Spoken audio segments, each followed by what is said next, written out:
Live this morning. Good morning. Um, this is Lynette, and today my Facebook Live is going to be about the four horsemen of mental destruction, or the four horsemen of the mental apocalypse. So when I saw Michael Neal do an Instagram ramble, and just to backtrack, Michael Neal is an executive coach and he's written many books, and he has a fantastic podcast called Caffeine for the Soul. So lots of little espressos that he shares with us. But he rambled one morning on Instagram about these four horsemen of the mental apocalypse. And of course, the first thing I said to myself is, I need to know about them. And I was very intrigued by the title. So I am stealing the title from him, and with poetic license, I'm going to explore these four horsemen because they've come up. They've come up in my coaching session with my coach, and they've come up with my clients in these last 2 weeks. And these four horsemen are really judgment, stress, fear, and discouragement. So I'm going to talk about them. But for those of you who are not familiar with the four horsemen and the Bible, they appear in the book of Revelation, and they are called conquest, war, famine, and death. And they are the precursors to the end of the world as we know it. So it's very dramatic. And and these mental states, when we get into them, are quite dramatic, and they can keep us from really thriving in this life. And they sneak up on us. And so I just want to talk about them a little bit today, the ones that really have shown up for myself many times, and also for my clients. So the first one I'm going to explore is judgment. So judgment, we go into judgment when we really want to create boundaries, or we want to control things, and we want to control outcomes. So I often see this with myself and my clients, that we have these manuals that about how mothers should behave, how husbands should behave, how we should behave, how friends should behave. The only problem is that we never tell anybody about it. We just run them, these judgments, and then they start causing enormous resentment and stress, and they break down our relationships, and we often go into blame mode and finger pointing. So the the problem with judgments is that we can have these manuals and these judgments about how people should behave, how there should be no COVID, how people should behave during COVID. But people will always behave the way they behave, and we can't change that. So we feel powerless. So to get out of judgment, I always recommend get into love, get into the love lens and look through the love lens. Really, we are here to love everybody. We are here to love ourselves. We are here to love people. And that doesn't mean that we don't put boundaries in place. And one of the really good boundaries that I thought that a friend shared with me the other day about her husband, a boundary that he put in place early on during COVID, and I thought it was such a beautiful way to reflect how to set a boundary from a space of love.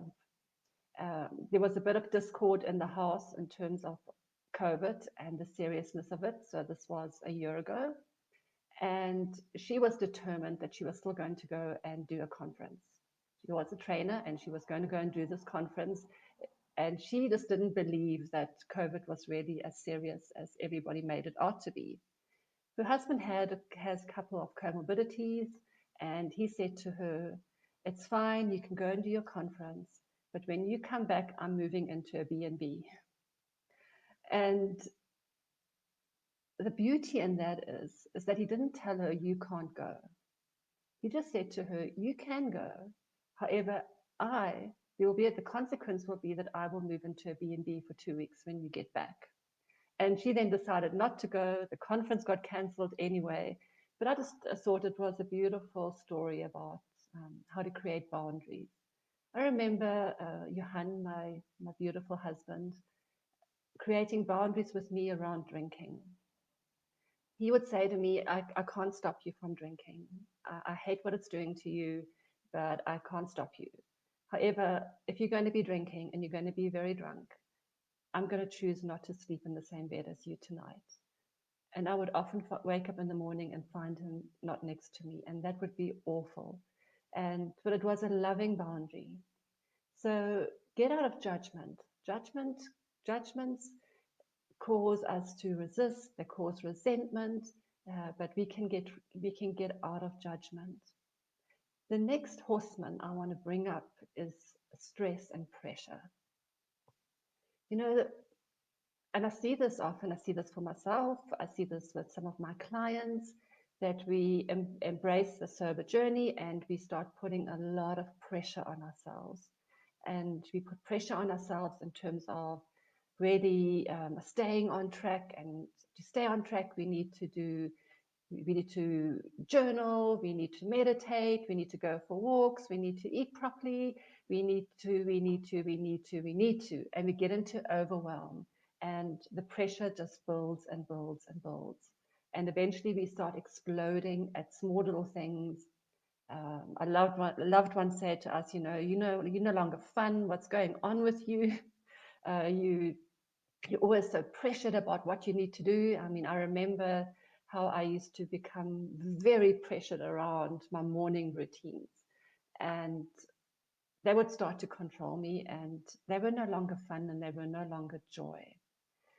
So for me, this horseman that brings pressure, the way we sort of rile ourselves up and stir ourselves up to do more, to be more, to pressurize more. It's almost like we think that's going to get us to focus more. I often hear people saying to me, "Yeah, but pressure is good because it's under pressure that I do my best work." And it's actually not really true, because if we understand what pressure does to us, it gets us into tightness. We become very tight in our bodies and very inflexible. So this morning in Nia, we danced resilience. We danced being the tree that can sway with the wind and be flexible. And I thought that's such a beautiful analogy for the antidote to pressure and stress, is just to become more flexible. So if I don't get to do my morning routine exactly how it was planned and something else comes in the way, it's good. I can lean in and I can rather bring joy in my life. So all of these things and all of these tools that you think are helping you to stay on track, um, rather look at those and choose those that really truly bring you joy, and become flexible. That if you don't get time to journal today, it's okay. It's not the end of the world. um, and sometimes what I also find is that when we get out of this continual stress and pressure of having to do and to be busy, and we get out of that and we get more into our joy, we actually become much more creative, and we think more creatively, we're more flexible. So watch out for this horseman called stress and pressure and how it builds. The next horseman that I feel comes into our life a lot, and especially during COVID, I have seen it. Um, I've seen how this horseman that brings fear into our lives is dominating so many of us today. The fear of getting COVID, the fear of dying. And the problem with fear is fear lives in the future. Fear is not in the now.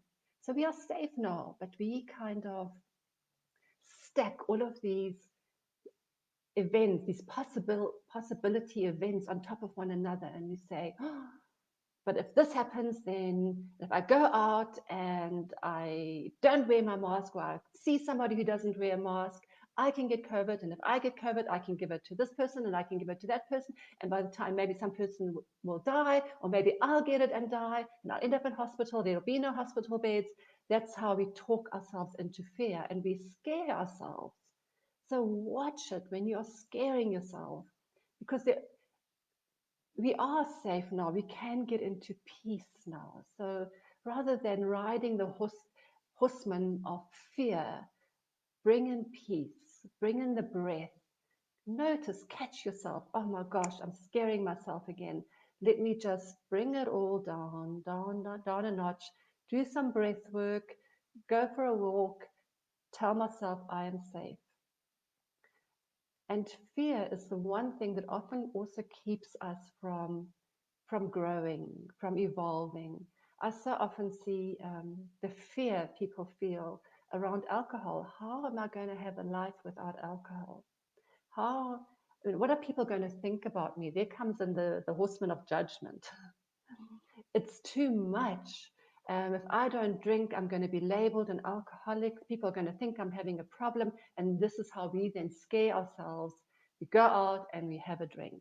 Or so just to watch how you build up fear within yourself. Recognize um, this thing called fear. And I'm going to talk about things just now, these things, these horsemen. And the last one, the fourth one, is a very subtle one, but it trips us up and it holds us back in so many ways.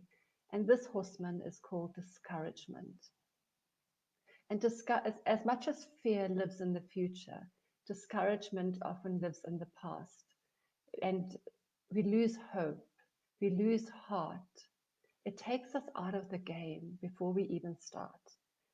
So many times people will say to me, I can't stop drinking. I've tried so many times before, and every time I fail. So I just can't bear failing again. And the interesting part is that everybody, most people, 99.9% of people, even and people who become sober, people who become successful in life, have failed their way to success. There's nothing to fear about success. There's nothing to be discouraged about when we fail. When we fail, it's an opportunity to learn. It's an opportunity to start again. It's an opportunity to go into gratitude, rather. Gratitude for this beautiful body that I have. Grateful for the people in my life. And let me rather try once more. And let me just notice when discouragement creeps up and keeps me stuck. So these four horsemen that I've just spoken about, the judgment, the stress and pressure, the fear, the discouragement. What I'm inviting you to do is to rather just notice them. We don't have to eliminate them completely. So we think we've got to conquer them, eliminate them, and so that we can thrive. But actually, we just need to notice them and notice how we think about them. Because what is judgment? What is stress and pressure? What is fear? What is discouragement? Uh, We call them things, and they aren't actually things. If in NLP they've got a beautiful terminology for them. They say that they call it nominalizations, which means we take verbs doing things and we turn them into nouns. So we feel fear. Fear is not something we can put into a wheelbarrow like a thing. So things are objects that we can put into wheelbarrows and that will fit into a wheelbarrow. Our phone, our laptop, even our house, if we've got a big enough wheelbarrow. But those are things. But so often our thoughts process emotions as things, and we feel that we are fear, we are these horsemen. And it's such a powerful metaphor, actually, for how we get ourselves into mental distress when we go and ride and allow these horsemen free reign in our mental state, in our mental beings. So NLP, they say, when you get, the one thing that you can do is you can notice. You can notice when these things start creating distress for you, and you can just put in a stop. So you notice, I'm talking myself, I'm stirring myself up, I'm riling myself up, I'm scaring myself. Stop. And you can even visualize like a big stop sign, and then once you've put in your stop, you've put in the pause, you can go on. But the more you notice yourself thinking these thoughts that create fear, that create discouragement, that create stress and judgments, the more you're able to stop and put in the pause. It's almost the same with the way we talk ourselves into drinking. We can put in the stop, we can put in the pause, notice. So I'm going to invite you today to really to do two things. To, as you go into the day, notice when you are scaring yourself. Notice when you are discouraging yourself. Notice when you are pressurizing yourself. Notice when you go into judgments of other people, and just stop. And then I want you to invite in rather love, joy, peace, and gratitude. And I want you to embrace a life of these four beautiful states of being, so that you can really thrive. And that's it from me today. I hope you found it interesting. Give me some comments in the comment box about the horseman that really um ride that you allow into your mental mind the most, the horsemen that create the most distress for you. Just share with me how you are. Good morning, Lucy. And Lucy sent me such a nice message. I had to really smile. And she said to me something like, um, let me maybe read it, because it had the word death in it. And I was like, oh my gosh, I'm talking about these four horsemen of destruction. And Lucy comes up with such a beautiful saying, knock them dead. Yeah, she said to me, knock them dead. So I'm not going to knock you dead, I hope, with these four horsemen, but I'm going to inspire you to notice them and to get them to stop causing havoc in your life. Good morning, Natasha, and you've been doing so well. So good to see you today and celebrate the horsemen that you've conquered, and you've been sober for so many days. Hi, lovely Flick. Yeah, me and the four horsemen. I've got something about horses. Good morning, Sheds. Oh, thank you. Thank you. So good to see you. Oh, okay. So feeling angry and not, or feel angry, not powerless. Yeah. So true about judgment, and we fall into it before we even realize it. Yeah, judgments can be one of the most damaging things we do. I agree, Flick, and it's so subtle. And so I love the way that we can just notice when we are in judgment, and where we've created a manual about how people should behave, and rather bring in a boundary and look through the lens of love. Yeah. So Flick says for her, it's getting over pressure, and that she imposes it on herself. Yeah, we put so much pressure on ourselves, and we can feel it building. We rile ourselves up, we stir it within ourselves about all these things we need to do, we have to do. Just notice and put in the stop.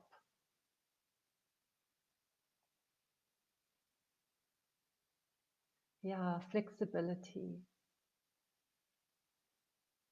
I I love one of the stories around flexibility being, the oak tree that is so solid and so strong, and that we admire this oak tree, and next to the oak tree is this like really spindly little palm tree.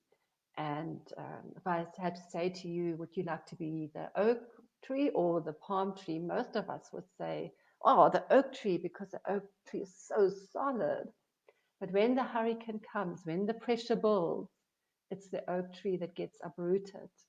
And it's the palm tree that can sway and become more flexible and can withstand the hurricane. So I also love that metaphor of the two trees. Awesome, Irene. I'm glad that you found value in this today.